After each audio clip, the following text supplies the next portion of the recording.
décision importante que je suis chargé de vous annoncer. On aurait pu d'ailleurs juste informer les ministres qui vous appellent et vous annoncer ce qu'on a décidé. Mais compte tenu de l'importance de votre travail,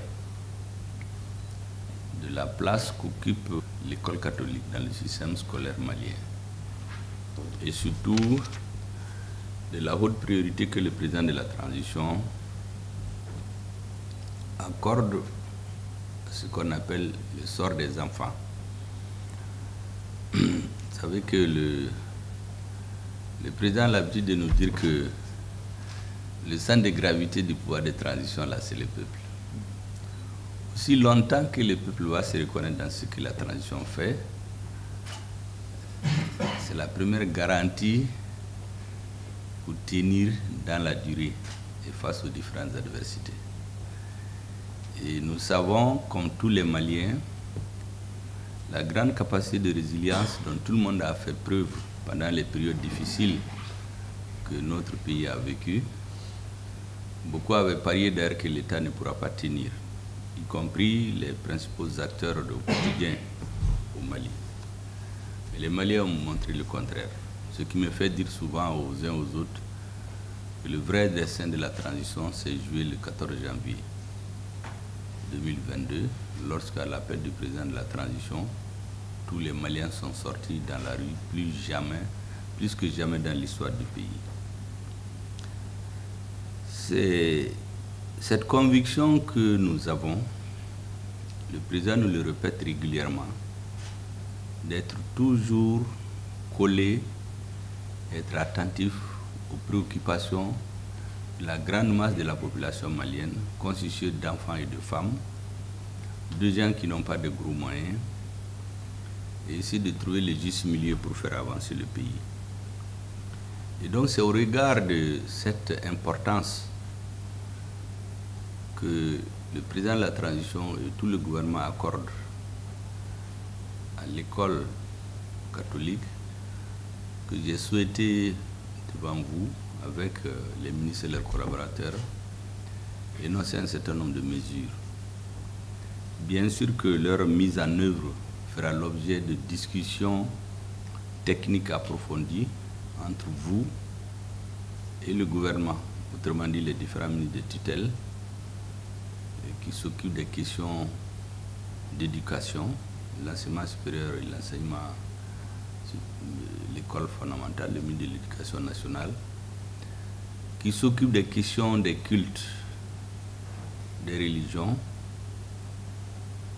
le ministre des Affaires religieuses et des cultes et des coutumes, et bien entendu l'argentier de l'État, parce que c'est celui qui repose sur tout.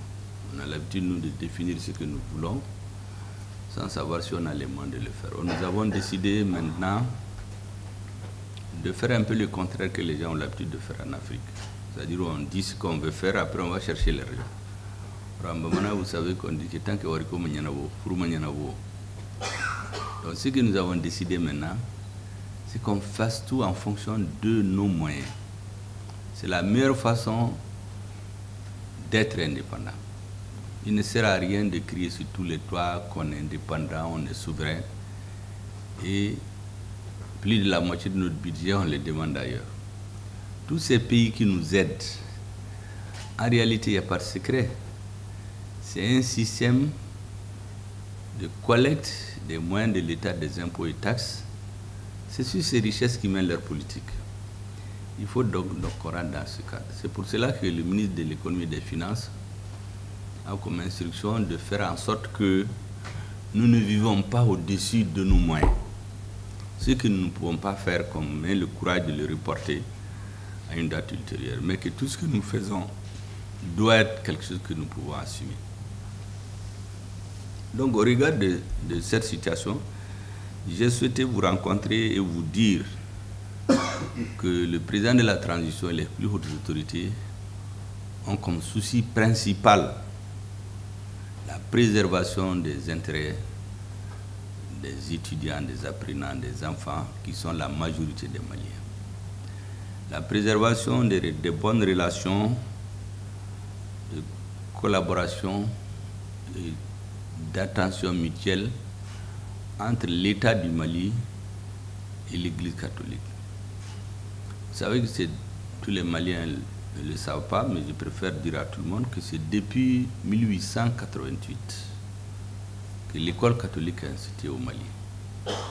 À l'indépendance, les autorités ont reconnu le rôle de l'enseignement catholique dans le système scolaire malien. Évidemment, les différentes équipes qui ont dirigé le pays ont essayé, comme ils peuvent chacun, elles peuvent, de trouver des solutions. C'est ainsi qu'en 1972 et 78, il y a eu des conventions entre l'Église, la conférence épiscopale et le gouvernement du Mali. Vous savez qu'à cette période, notre population c'était de 4 millions et quelques. Aujourd'hui, on est 22 millions et plus. À cette période, on se battait pour construire un pays. Aujourd'hui, nous avons à faire face à une agression caractérisée que vous connaissez, qui est créée, soutenue, entretenue, financée et qui est appelée à durer selon ses initiateurs. Nous n'avons pas le choix que de serrer notre ceinture et y faire face. Et là, c'est tous les compartiments de la société qui doivent jouer leur rôle. C'est en cela que nous appelons à votre compréhension, j'allais dire même à votre indulgence, pour tenir compte des nouvelles situations politiques, économiques, géopolitiques, géostratégiques et sécuritaires du Mali. S'il y a une école, c'est qu'il y a la sécurité. S'il n'y a pas de sécurité, il n'y en a pas. La preuve, dans les zones où il y a l'insécurité, il n'y a pas d'école. Donc c'est l'ensemble de ces facteurs que nous devons intégrer en ne perdant jamais de vue la place et le rôle de l'enseignement catholique dans le système scolaire. Et c'est pour cela que, sous la houlette du président de la transition, qui a arbitré et nous a donné l'autorisation de rendre public ces résultats, les résultats de nos discussions, j'ai le plaisir de vous annoncer un certain nombre de mesures. La première mesure, c'est que il faut que vous ayez du temps pour vous décider. J'ai lu toute la documentation. Je n'ai pas vu un refus catégorique. Ce que les représentants de l'école catholique demandent, c'est d'abord des discussions productives, que les deux parties se comprennent, que des délais soient cités, que des solutions soient proposées. À partir de ça, l'État malien et l'Église catholique vont trouver des solutions en tenant compte de l'environnement, des nouveaux textes qui gèrent le Mali, y compris les nouvelles dispositions institutionnelles. Ça, j'ai très bien compris. Ça nous a facilité la prise de décision. Du côté du gouvernement aussi, bien entendu, c'est toujours le problème des moyens. Le gouvernement tient à ce qui a été dicté dès le début de la transition, ne pas vivre au-dessus de nos moyens. Bien entendu, nous avons regardé, on a audité tous les secteurs. Aujourd'hui, il y a beaucoup de choses qui sont à redresser. Bon. Votre école est dans le système éducatif. Et donc, souvent on peut imaginer qu'en réparant les torts de tous les côtés, tout le monde sera concerné. Mais ce n'est pas le plus important. Le plus important, c'est que l'État ne veut pas vivre au-dessus des moyens. Vous demandez de la compréhension, du temps, des discussions et de la pédagogie avant de prendre une décision. Parce que vous aussi, vous devez transmettre ces décisions à ceux que vous représentez. D'abord au niveau de la conférence épiscopale, ensuite au niveau des enseignants, et le plus important, au niveau des scolaires, la jeunesse, la majorité, qui peut ne pas comprendre certaines décisions que vous pouvez appréhender. Et donc la décision de suspendre totalement la participation de l'État à l'encadrement sur le plan financier de l'école catholique est suspendue. Elle ne va pas être appliquée cette année. Si elle doit être appliquée, c'est dans une année. Ça, c'est la première décision. La deuxième décision, c'est de mettre ce temps à profit. Nous sommes en train de le faire dans tous les secteurs. Même demain, le président va rendre visite à ceux qui s'occupent des questions d'inondation et des catastrophes naturelles. Nous avons décidé de prendre à bras le corps toutes les questions qui sont posées, on veut les résoudre. Pour qu'à la fin de la transition, Assimi Goïta puisse dire aux Maliens, voici ce que j'ai pu faire avec mon équipe, voici ce qui a commencé, voici ce que nous avons pu faire. Nous n'allons plus faire le système où on prend, on balaye, on met sous des tapis, on attend l'année prochaine. Nous allons faire l'effort nécessaire de régler de façon définitive tous les problèmes qui sont posés. Ça va permettre aux équipes qui viendront de s'occuper réellement des questions de développement, au lieu de passer le temps à courir à réparer les injustices. Et donc, le temps va être mis à profit entre vous et le gouvernement, entre vos techniciens, pour tout mettre à plat, voir ce qui est possible, ce qui n'est pas possible, pourquoi, quand et comment, et que nous puissions avoir les premières conclusions dès janvier ou plus tard, de manière qu'au moins 6 mois avant la fin de l'année scolaire 2004-2025, vous puissiez savoir à quoi vous en tenir. Et le reste sera mis à profit pour faire de la pédagogie, expliquer, pour qu'à la clôture de l'année scolaire, tout le monde sache à quoi s'en tenir. Et que chacun se prépare pour que la rentrée 2025-2026 se fasse sous des auspices comprises par toutes les parties. Ça, c'est donc la deuxième décision.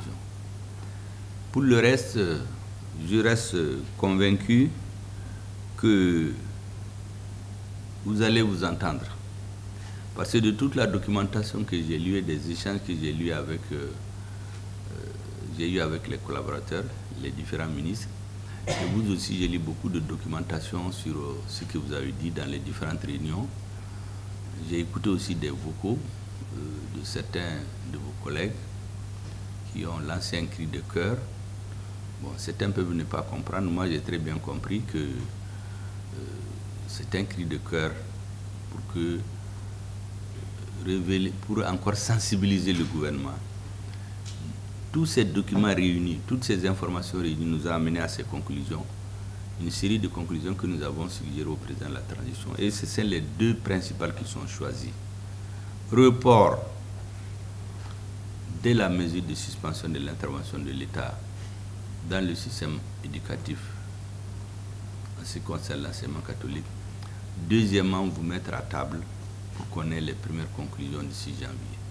C'est ce que je voulais vous annoncer. Tout de suite, quand je venais, quelqu'un m'a dit, mais il faut préparer tes documents, on va discuter. J'ai dit, ce n'est pas une réunion technique. C'est pour annoncer des mesures. Leur mise en œuvre fera l'objet de travail des techniciens qui seront désignés par les ministres. C'est pourquoi je les ai autorisés d'ailleurs à venir chacun avec ses techniciens, pour qu'avec les vôtres, le travail puisse se faire et que nous ayons les solutions le plus vite possible, qu'on va soumettre à qui de droit pour que les arbitrages nécessaires soient faits. Je vous assure que nous sommes sur plusieurs fronts aujourd'hui. Le plus urgent, c'est bien entendu le front sécuritaire, qui absorbe d'énormes ressources, fait beaucoup de pression sur le ministre de l'économie et des finances. Mais parallèlement, nous sommes conscients de quelque chose, le patriotisme des Maliens qui n'est plus à démontrer, la bravoure de notre armée qui ne sont plus à démontrer, la capacité de notre président de lier des grandes relations internationales pour faire face aux défis de l'heure ne sont plus à démontrer, ne suffiront pas seuls. Il faudrait que les citoyens sentent qu'ils vivent mieux au quotidien. Il y a peu qui reste, le peu qui reste, il faut le distribuer de façon rationnelle et de façon définitive quand c'est nécessaire, pour qu'on ne prétexte pas le fait qu'il y a la transition pour reporter à demain tous les problèmes, parce que ça va ramener le nouveau gouvernement issu de la transition à recommencer encore. On a fait ça pendant 60 ans. Pratiquement dans tous nos pays, c'est les mêmes problèmes que vous trouvez. J'ai regardé, certaines décisions sont prises depuis 2016, 2018. On ne veut payer plus. Mais bon, ça reste comme ça. On veut finir avec cette pratique-là. Voici ce que je voulais vous dire. Vous dire merci encore et encourager les ministres. Ils ont fait de très bons rapports qui sont très fidèles qui nous ont permis de prendre de bonnes décisions. Je voudrais vous remercier tous. Les techniciens, maintenant, on compte sur vous, parce que vos ministres, là, ils n'ont pas le temps d'aller dans toutes les réunions et parler beaucoup. Hein. Donc, il faut leur amener de bonnes résolutions pour que nous puissions trancher, pour qu'on donne tous les éléments qui vont aider à la décision du président, qui est sur trop de fronts en même temps. Il n'a pas le temps de rentrer dans tous ces détails, mais on lui amène les conclusions et qu'il tranche. Voici ce que je voulais vous dire. Merci bien. La séance est levée.